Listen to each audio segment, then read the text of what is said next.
Pregnant सास। जमाना कितना भी बदल जाए, इतना भी नहीं कि बहू घर आए और सास गर्भवती दिख जाए। देखो मीरा, माँ का पूरा ख्याल रखना है, उनसे अब काम नहीं होता है। क्यों, क्या हो गया है? तुम्हारी माँ तो हट्टी कट्टी दिख रही है, पूरी शादी में घोड़ी की तरह नाची है, अब क्यों काम नहीं होता उनसे? वो माँ प्रेग्नेंट है ना, बच्चा होने वाला है। मैं कभी भी भाई बन जाऊंगा इस साल के अंत तक। क्या बोल रहे हो? वो सर पर हाथ रखकर बैठ जाती है। यार, पहले क्यों नहीं बताया? कैसा मजाक है ये?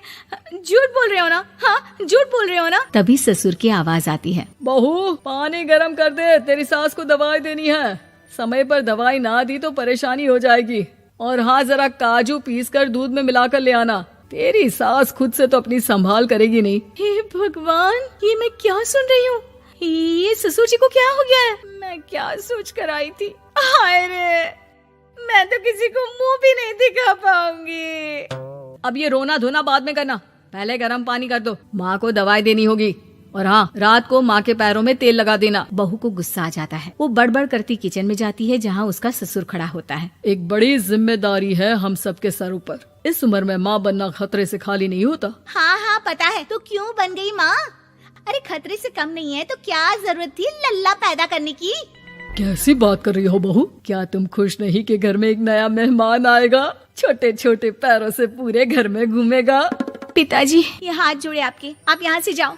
ये शायरी बाद में बताना, अभी मैं पानी गरम करके थर्मस में दे देती हूँ। सारा दिन पिलाते रहो गरम पानी। और हाँ, ये बच्ची की बात बार बार मुझसे कोई नहीं करेगा। बहू का पारा अब चढ़ा ही रहता था। वो काम तो सारा करती, लेकिन किलस किलस कर। मीरा सारे काम से फुर्सत पाकर बैठी होती है कि माँ का फोन आ जाता है। बेटा, बहुत बड़ी जिम्मेदारी है तेरे सर पर, अच्छे से निभाना। ससुराल में हर किसी को खुश रखना वैसे तो मुश्किल है, लेकिन भगवान ही हिम्मत देता है बहू को हर कुछ सहकर सबको खुश रखने की। क्या बड़बड़ किए जा रही हो माँ? जानती भी हो कि यहाँ क्या चल रहा है? मेरी सास, अरे तेरी सास तो देवी है देवी। कितने खुश हो रहे थे सारे तेरी सूरत देख देख कर। पता नहीं जैसे बहू नहीं कोई मन मांगी मुराद मिल गई हो उन लोगों को। अरे बात तो पूरी सुनो। मन मांगी बुरा तो पूरी हुई है।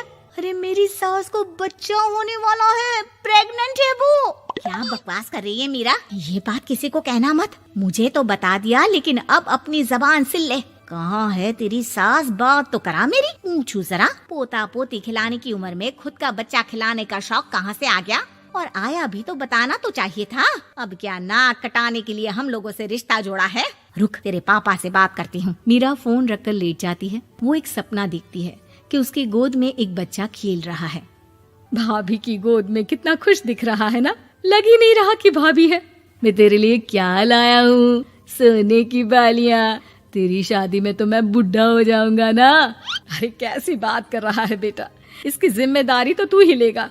हम लोगों का तो कोई भरोसा नहीं, कब ऊपर वाला उठा ले। बहू को सास को देख देख कर गुस्सा आ रहा था। तभी वहाँ पड़ोसन आ जाती है। अरे बहू, तुझसे तो पूछने से भी डर लगता है कि कब खुशखबरी सुना रही है। अब तो अपनी 1 महीने की ननद की ही जिम्मेदारी संभाल ले, बहुत है।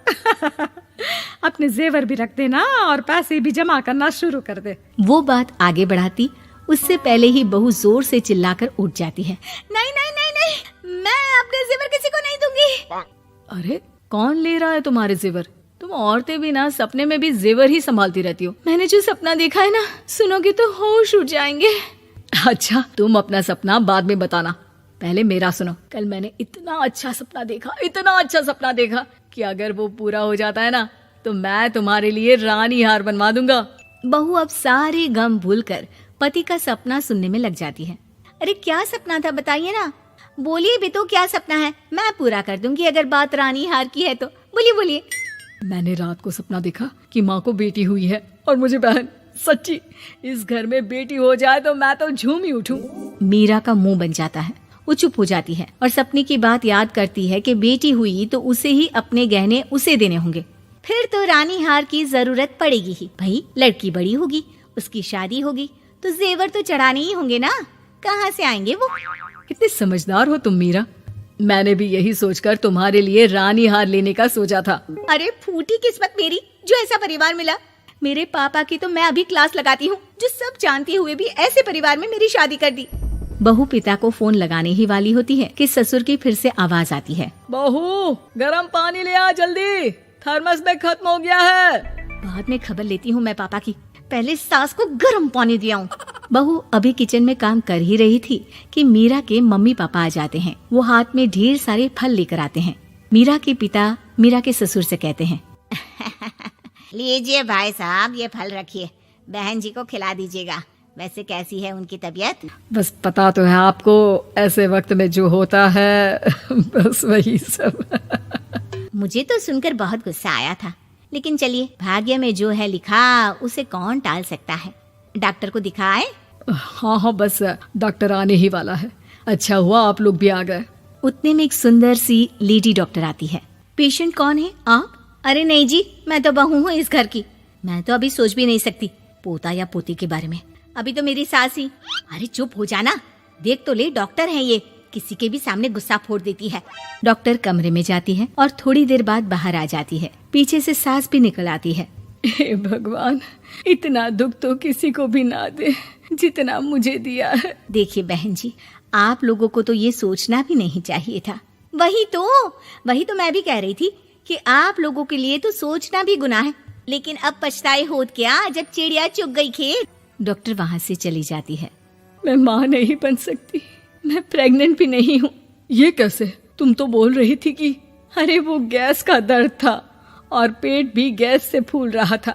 डॉक्टर ने चूर्ण दे दिया है, गर्म पानी से फांकना है। हाँ? मैं अभी लाती हूँ गर्म पानी। अरे मैं तो गीजर ही लगा देती हूँ।